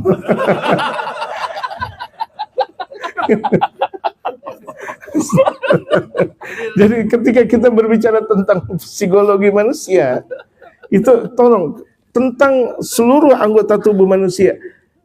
Anggota yang sering untuk menyatakan kebohongan, apa namanya? Mulut atau tangan atau mata atau rambut atau kaki? Mulut. Makanya nanti mulut nggak boleh berkomentar di hari persidangannya Allah Subhanahu wa ta'ala. Sekarang boleh jadi tuh mulut berkata-kata. Kan terkadang berkata-kata tanpa ada tartib, dia bisa berbohong. Yang penting istri diam, dikasih duit, dia diam. Pokoknya dikasih duit aja, iya udah. Walaupun itu adalah berbuat bohong. Tetapi di sisi Allah bohong adalah bohong. Di sisi Allah bohong adalah bohong. Tapi katanya Pak Kiai ada istilah bohong untuk kebaikan. Tapi kalau kita nggak bohong nggak boleh gitu. Ya itu ada bohong untuk kebaikan kalau contoh dia mempunyai istri lebih dari satu. Punya istri lebih dari satu nggak? Udah jadi yang benar udah. Kalau istri lebih dari satu, itu wajib bohong. Wajib bohongnya dalam satu permasalahan contoh, kamu paling cantik. Ngomong yang kedua, kamu paling cantik. Terus mana yang kalau disebut mau nggak mau bohong deh, bohong. Daripada bilang kamu jelek banget. Nah ketika itu jujur kepada istri malah dosa. Jujur kepada istri tentang permasalahan ini, jangan yang gitu.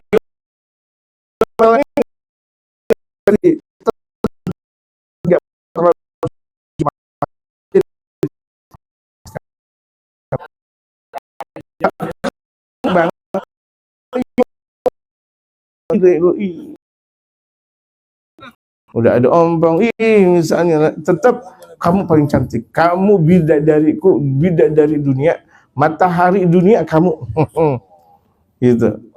Panas dong, Keindahannya. Kalau dibilang panas, oh jangan dikiaskan arti panas, tetapi matahari dalam satu kehidupan. Hidup tanpa matahari nggak bisa. Jadi itu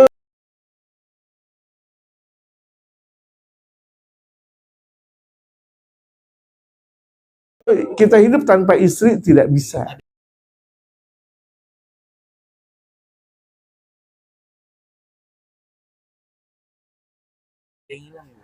Hilang, nggak bisa hidup, bukan hilang.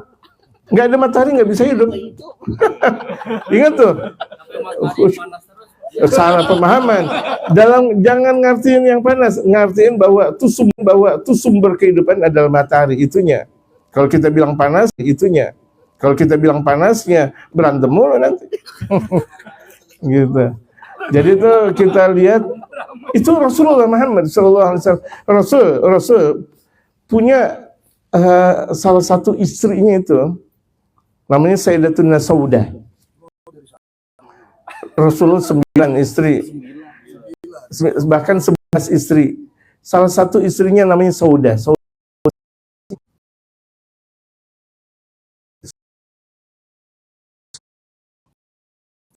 Yang hitam nggak boleh. Wahai Hajar Aswad.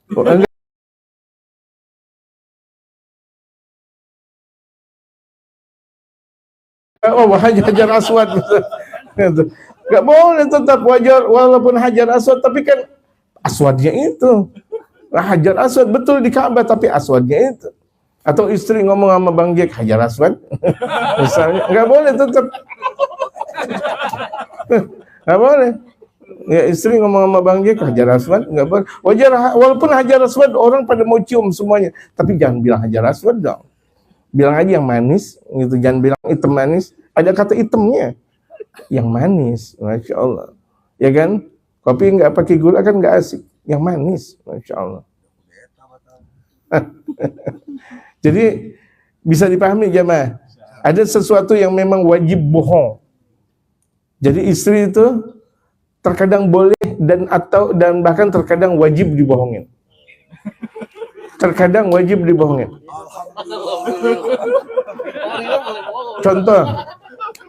Contoh, kita ini Bang Jack dengerin dulu. Fani mana Fani? Abangnya. Istrinya sakit. Oh iya, sembuh insyaallah. Ya mana ya, gara-gara Fani lupa saya. Misal suami kerja, capeknya luar biasa, capek, pulang rumah. Tuh istri udah berhias. Jangan bilang, Bu, saya capek banget. Itu kan jujur. Ketika itu bohong. Saya lagi sekuat-kuatnya orang. Saya megaloman. Saya Batman. Padahal mah dipegang jatuh. Orang lagi capek. Dipegang jatuh dia. Pingsan. Tapi ketika itu bilang, Alhamdulillah nih hari tenaga kuat banget nih Bu saya. Bohong. Untuk menggembirakan hati sang istri. Boleh kalau itu. Walaupun sih memang betul. Gitu, ibaratnya di kamar mandi, dia tidur kamar mandi udah saking capeknya. Tapi ketika itu dia ngomong, enggak, saya enggak ada capeknya. Kenapa? Dia lihat istri udah mulai pakai bedak nih. Waduh, istri udah mulai pakai apa namanya hand body nih. Waduh, istri udah mulai pakai hand body ya. Jangan sekali-kali kita katakan, bohong enggak? Bohong.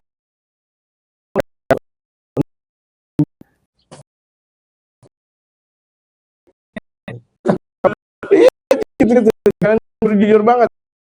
Saya, istri udah mulai pakai bedak, udah pakai minyak wangi. Kok kita bilang capek? Kasihan dia.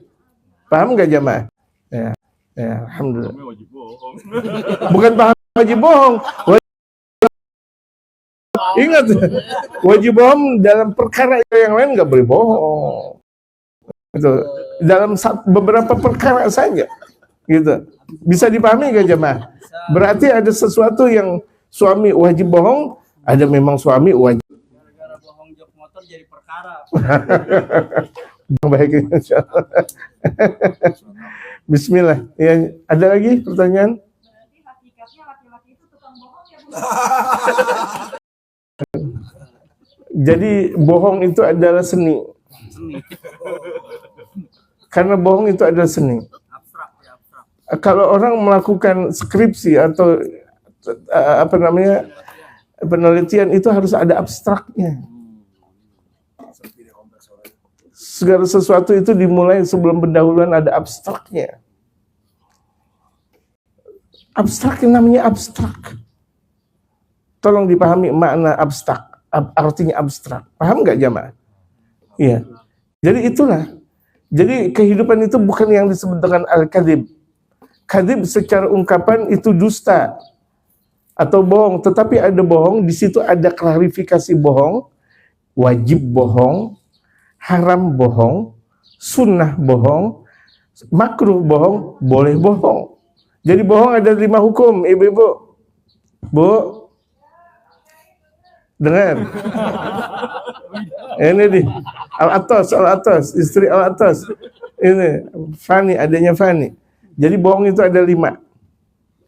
Wajib bohong, haram bohong, sunnah bohong, makruh bohong, bolehnya bohong.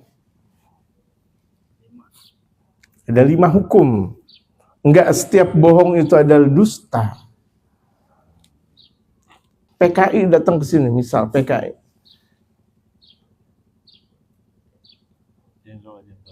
PKI datang. Apa? Nova. Itu Jack mana? Mau ngapain? Palanya gue mau tebas. Pak Nova kalau dia kasih tahu dosa. Nyawa mati Bang Jack ditebas. Bang Jack ada di timur, kita bilang di barat. Nah ketika itu bohong wajib. Makanya saya bilang bohong itu ada wajib, ada haram, ada sunnah, ada makruh, ada boleh. Bisa dipahami ibu-ibu? Ibu-ibu yang jauh di sana bisa paham nggak? Soalnya nggak langsung berpaparan.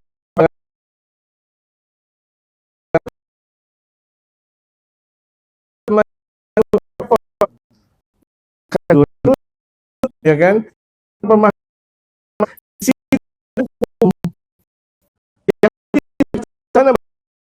Kita menyatakan tuh Bang Jack di situ mati gak Bang Jack? Ditebas. Kan wajib jujur. Itu namanya PA, wajib jujur. Nggak haula, temen lagi mau dimatiin kita jujur lagi. Dan ketika itu wajib kita bela. Nggak ada di sana, nggak ada. Di mana? Paham nggak jamaah? Wajib apa? Wajib bohong ketika itu. Wajib bohong. Mau dibilang apa? Wajib bohong kalau kita benar-benar jujur. Itu bukan jujur dalam syariatul Islam. Tapi itu dia makanya. Bisa paham jamaah? Kita bisa paham. Istri keteknya bau. Jangan jujur-jujur banget. Kalau kita jujur, dia bakal marah. Masya Allah, wangi banget. Kan itu bohong kita sama istri. Itu kan kita bohong. Padahal keteknya bau kan? Tapi malah dikasih lagi. Itu nasib kalau udah gitu dikasih lagi. Enggak, ini artinya ini contoh. Ini tuh istri keteknya bau. Masya Allah wanginya, pakai minyak wangi yang mana sih? Padahal emang udah bau banget. Allah, nggak boleh jujur tetap ketika itu. Bahaya. Kalau ketika itu jujur, bau banget sih bu kamu, astagfirullah. Nyakitin hati gak? Nah itu. Jadi ketika itu bohong apa? Ketika itu bohong apa hukumnya? Hancur. Ibu yang bertanya, jadi bukan artinya itu bohong bagaimana, ada seni. Makanya tadi saya bilang terdiri dari 5 rumusan. Ada 5 rumusan. Ibu misalnya dalam keadaan letih, capek, suami datang, jangan jujur-jujur banget bilang capek. Siap dah mas, siap pak, siap abi, siap ayah, siap, enggak boleh bilang capek. Walaupun pada kenyataan capek enggak? Capek, enggak boleh jujur bilang capek, enggak boleh. Bohong sedikit untuk mengembirakan suami. Bisa dipahami ibu? Jadi bukan artinya itu pengertian bohong sesuatu yang bagaimana ya, sesuatu yang enggak benar. Ada 5 bagian hukum yang ada. Cuma memang umumnya bohong itu dusta. Umumnya bohong itu adalah dusta. Bisa dipahami? Berarti ada sesuatu yang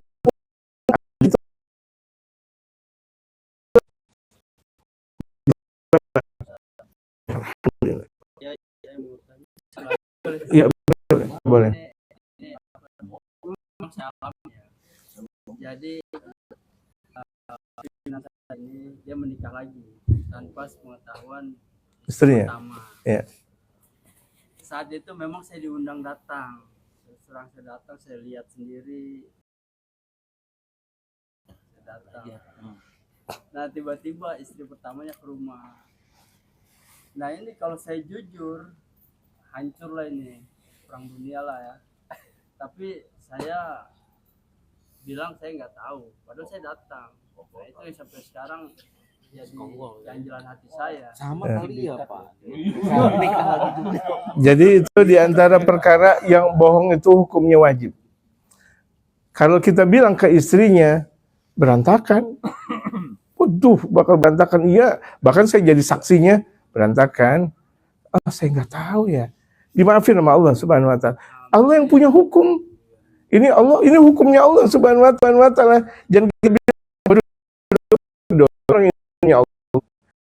Kita berkata jujur, kejadian yang pasti kita pahami bakal perceraian ada, minimal perang Iran Irak atau Amerika Iran, minimal seperti itu.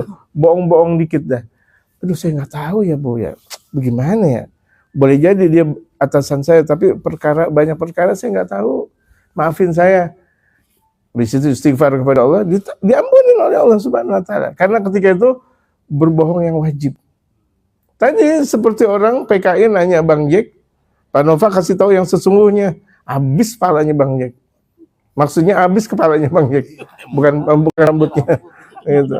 Kenapa? Dihabisin sama KPKI. Jadi ketika itu bohong hukumnya wajib. Enggak, ini karena pertanyaannya seperti itu. Ketika itu bohong wajib. Gitu. Tapi kalau ntar Parino saya diam aja.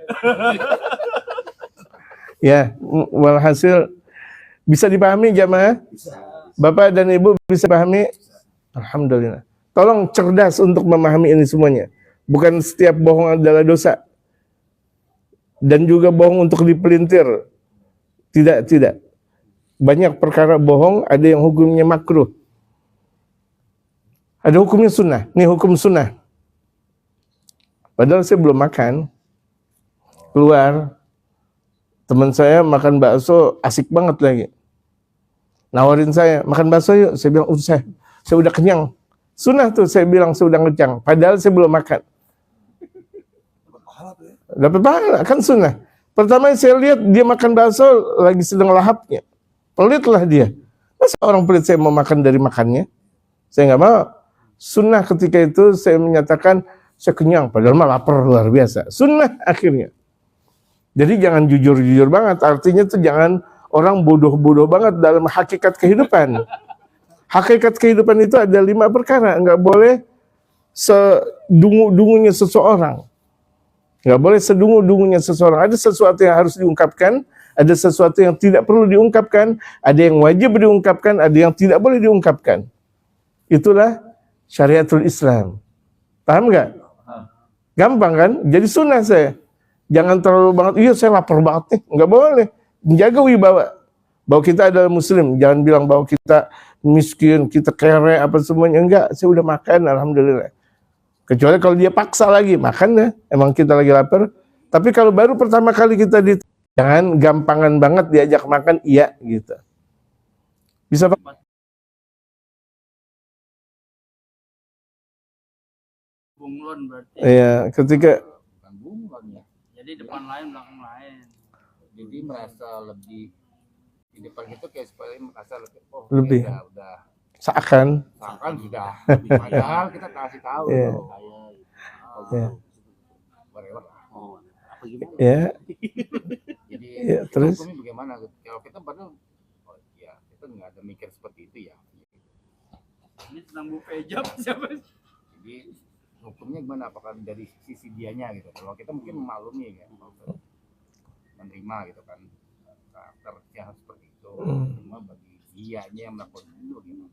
ya kita ngomong secara general, tidak menghakimi dia, tapi secara general. Jadi seseorang itu bisa berkata kepada mad'u, artinya kepada yang diajak ngomong, tergantung kepada kriteria orang tersebut. Jadi kalau misalnya kita ngomong kita ngomong jujur, kira-kira dia marah, ya omongan kita jadikan wacana. Seni berkata. Itu pentingnya dalam syariatul Islam itu ada namanya ilmu kalam. Ilmu kalam itu adalah ilmu seni berkata. Jangan sampai dia terjatuh dalam dusta, jangan sampai dia masuk dalam kata untuk membanggakan orang. Itu ada seni berkata. Jadi itu namanya ada ilmu kalam. Makanya ada dalam salah satu alat ilmu syariatul Islam ada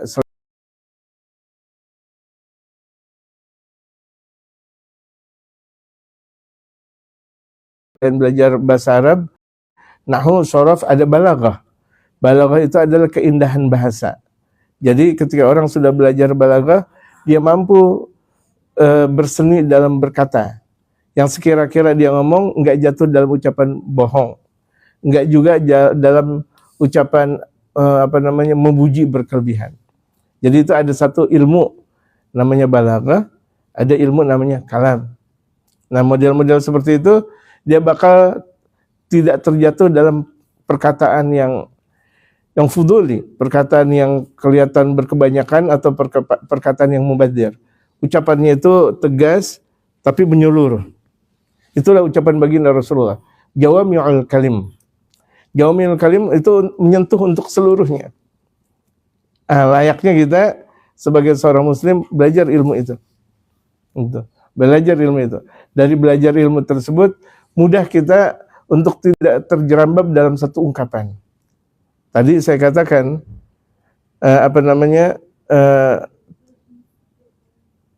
tentang permasalahan ada orang yang mau nikah itu, kalau kita nggak mau terjatuh dalam kedustaan atau kebohongan. Nih contoh, kamu tahu nggak suami saya nikah lagi? Kita mau berungkap tapi tidak terjerambab dalam ucapan dusta. Ya Allah, bagaimana ya? Saya bawahan. Beliau atasan saya. Masa bawahan harus tahu tentang permasalahan atasan? Tidak menjawab dalam pertanyaan, kamu tahu atau tidak? Kalau kamu tahu atau tidak, jawabannya antara iya dan tidak. Poinnya langsung. Poin. Jadi ungkapan kita bagaikan bunga yang ada di taman dengan hiasan berbagai macam. Intinya memelintirkan ucapan tersebut tidak dalam substansi ucapan. Tidak berada dalam pokok ucapan. Pengalihan. Kita aman, orang tersebut dia bakal merasakan aman juga berbicara dengan kita. Bisa dipahami? Bisa dipahami seperti itu. Memang agak berat, karena memang di situ ada satu rumusan ilmu namanya ilmu balaghah dan ilmu kalam. Nanti kalau ada orang udah belajar ilmu kalam, ada ilmu ma'ani, badi, mantik, ma'ani dan bayan. Ada beberapa ilmu lagi yang untuk memposisikan bagaimana dia jago dalam berkata-kata. Itu jago. Tidak jatuh dalam terjerembab dalam kedustaan, tidak jatuh dalam terjerembab kejatuhan makna.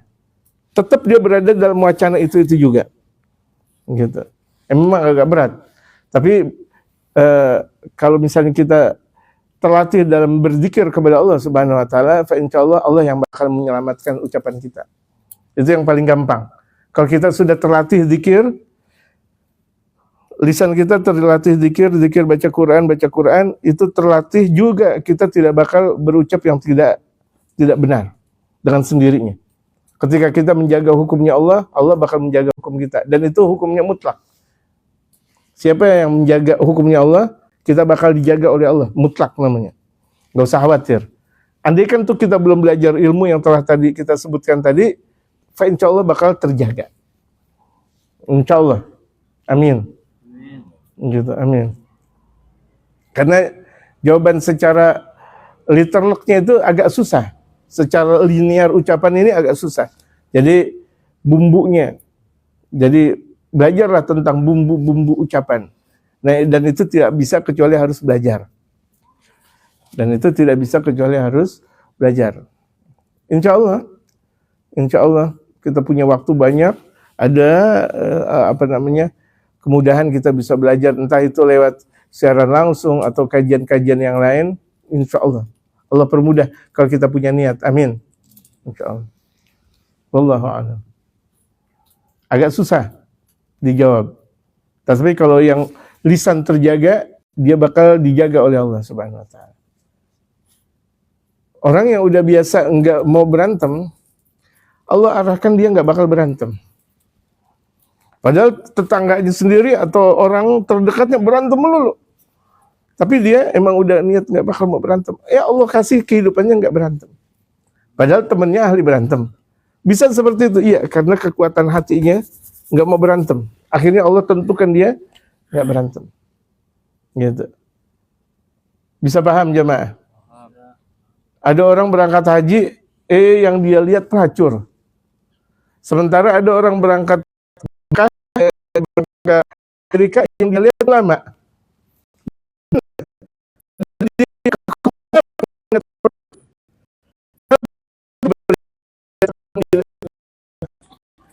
Karena kejernihan hatinya. Karena hatinya dia selalu dekat dengan ulama, dimanapun dia berada, Allah dekatkan dia dengan ulama. Dia pertemukan dengan kebaikan. Tapi kalau misalnya dimanapun dia dekat dengan pelacur atau seumpama perbuatan maksiat, walaupun di Mekah dia bakal melihat pelacur juga. Gitu. Seperti Buya Hamka mengatakan, saya baru pulang dari Amerika. Kata Buya Hamka, saya nggak ngelihat pelacuran. Tapi kenapa engkau pulang dari haji, engkau malah berkata banyak ngelihat pelacur? Kata Buya Hamka. Ada apa di balik itu semuanya? Ikatan hati kita. Ikatan hati kita dengan Allah Subhanahu wa taala. Walaupun rumah kita berdampingan dengan ahli maksiat, hidupnya dia nggak bakal benar, tapi ketika kita dekat dengan Allah, hidup kita benar. Seperti kuburan. Satu kuburan muslim, yang satu kuburan kafir. Walaupun berdampingan, tetap di dalam kuburnya berbeda. Kuburan satu muslim, satu kafir. Berdampingan, tetap di dalam kuburnya berbeda nasibnya. Padahal seharusnya diadab dua-duanya karena berdampingan. Gitu. Bisa dipahami ini semuanya? Allahu a'lam. Patri menanya, Patri. Ada banyak pertanyaan, Patri.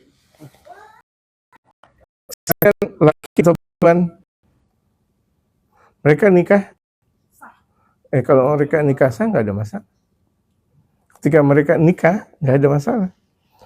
Istri pertama datang ke rumah kita, kita hormati. Istri kedua datang ke rumah kita, kita hormati.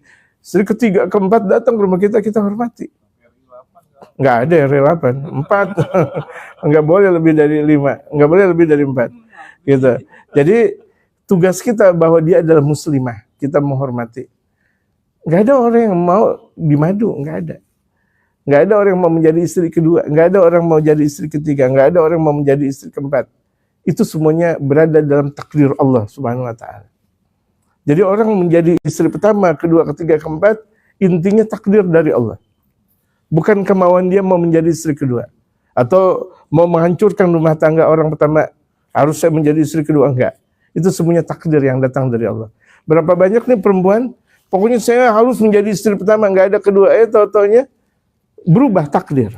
Kalau udah berbicara takdir, tidak ada yang bisa berbicara kecuali di situ keagungan Allah Subhanahu wa taala. Sepintar apapun dia berkata, sekuat apapun maklumat yang dia miliki, tapi kalau udah berbicara takdir, serah kepada Allah Subhanahu wa taala. Berapa banyak laki-laki pemalu. Ya, bisa paham. Laki pemalu, tahu-tahu ditanya istrinya ada berapa? Ada 4.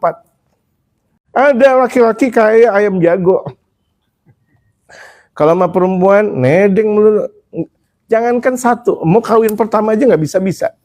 Padahal semua perempuan dibilang I love you, I love you. Perempuan lagi I love you, boro-boro jadiin istri, pacaran telap lagi. Sampai umurnya udah tua nggak nikah-nikah. Padahal tuh gesit sama perempuan. Godain perempuan hebat. Emang nggak ada takdirnya dia untuk nikah. Jadi ini semuanya kembali kepada takdir Allah Subhanahu wa taala. Jadi permasalahan istri 1, 2, 3, dan 4 nggak perlu diperhelatkan. Karena ini adalah hukum Allah. Kalau udah berbicara takdir, nggak ada yang bisa berkata. Ibu-ibu dijadikan perempuan udah takdir. Laki-laki ditakdirkan laki-laki memang sudah takdir. Iya kan? Mau bilang gimana? Gitu. Ini semuanya kembali kepada takdir. Kalau udah berbicara takdir, nggak boleh komentar. Ini biasanya banyak sekali nih perempuan berbicara tentang surah An-Nisa tentang nikah 1, 2, 3, dan 4. Ingat komentar yang salah, kafir dia. Saya jijik banget menjadi istri pertama, kafir dia.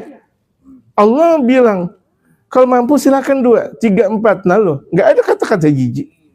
Baginda Rasulullah yang mempraktekin itu semuanya, yang menjaga tentang permasalahan poligami. Itu. Jadi nggak boleh perempuan berkata jijik, nggak boleh perempuan menyekutukan keagungan Allah dengan kata-kata najis. Nah gue kalau ketemu istri kedua saya nggak mau. Kalau istri pertama saya bakal hormati, istri kedua saya nggak mau hormati. Allahu Akbar. Istri kedua dia nggak mau jadi istri kedua, emang udah takdir yang datang dari Allah. Bukan karena duit, bukan karena jabatan, tapi karena apa? Karena ketentuan Allah. Kita aja di sini nih, ketentuan Allah Subhanahu wa taala.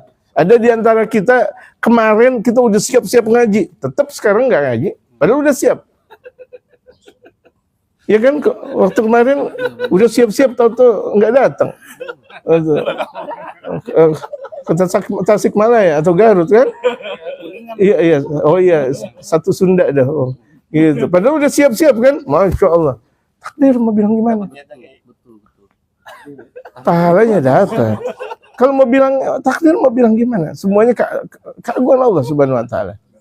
Ada di antara kita, saya mau tinggal di istana negara. Ya kan? Tahu-tahu di istana Raja Maya.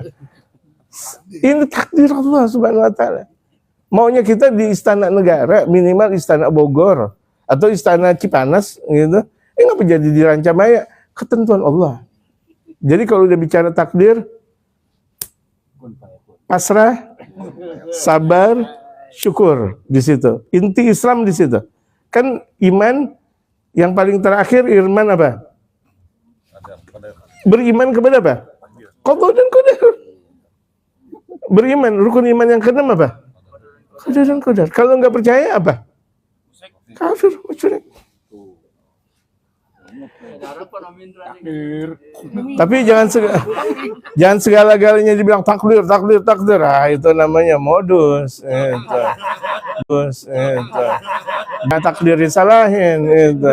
Ini saya hidup seperti ini takdir enggak? Lente malas kerja. Kenapa? Udah diizinin Pak Ari. Oh, saya nggak ngerti dah. Oh, Allah, saya nggak. Walhasil ini jawaban sejarah syariatul Islam. Ya, bapak-bapak, ibu-ibu ya. Allah a'lam. Wallahu a'lam. Iya, doa.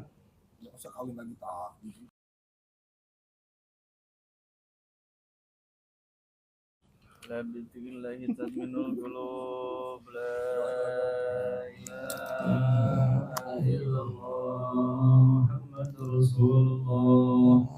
La ilaha illallah Muhammadur Rasulullah.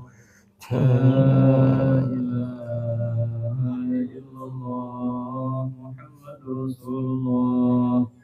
La ilaha illallah. La ilaha illallah. La ilaha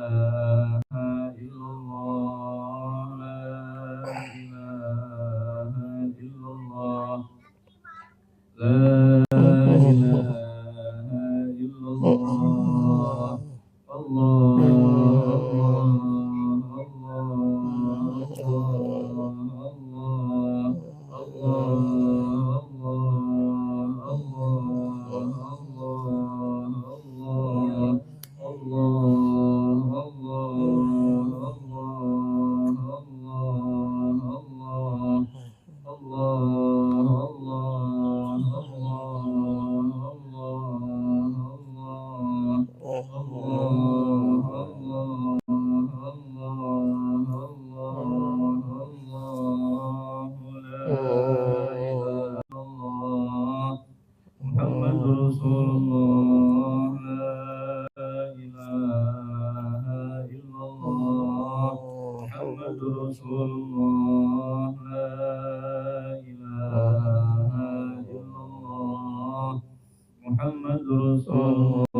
الفاتح إلى روح سيدنا رسول الله محمد بن عبد الله وآله وأصحابه ومن والاه وجميع أولياء الله وأصفياء الله خصوصا سادتنا العلويين وأولياء الكون أجمعين ثم إلى أرواح مشايخ الذكر والتوحيد السيد عمر بن عيسى برق السمرقندي وسيدنا الحبيب عمر بن عبد الرحمن الغطاس وشيخ علي بن عبد الله باراس والحبيب عيسى بن محمد الهبشي والحبيب علي بن حسن الطاس والحبيب علي بن حسين الطاس وشيخ أحمد بن عبد القادر باشر وشيخ محمد بن أحمد بامسموس وكيدي محمد شافي هذامي بن محمد صلي ريدي وجميع مشايخ ذكر التوحيد أينما كانوا حلت أرواحهم أن الله يتغشهم برحمته والمغفرة ويحيينا على لا إله إلا الله عليها ويهكنا ويحسن طريقها ويجعل من خاشعيها من الذاكرين الله كثيرا في خير وعافية إلى حضرة النبي محمد صلى الله عليه وسلم. الفاتحة.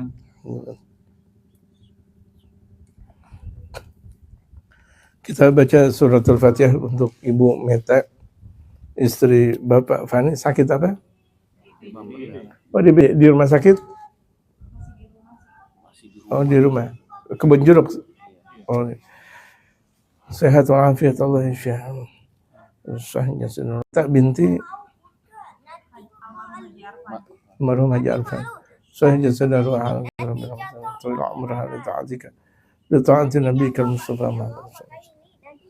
Ila hadratin Nabi Mustafa Muhammad sallallahu alaihi wasallam. Al-Fatihah.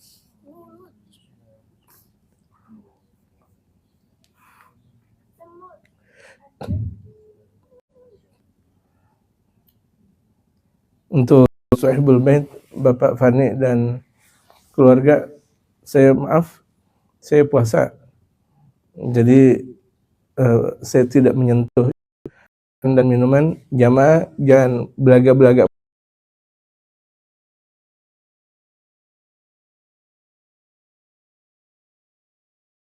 puasa. Orang tadi udah makan,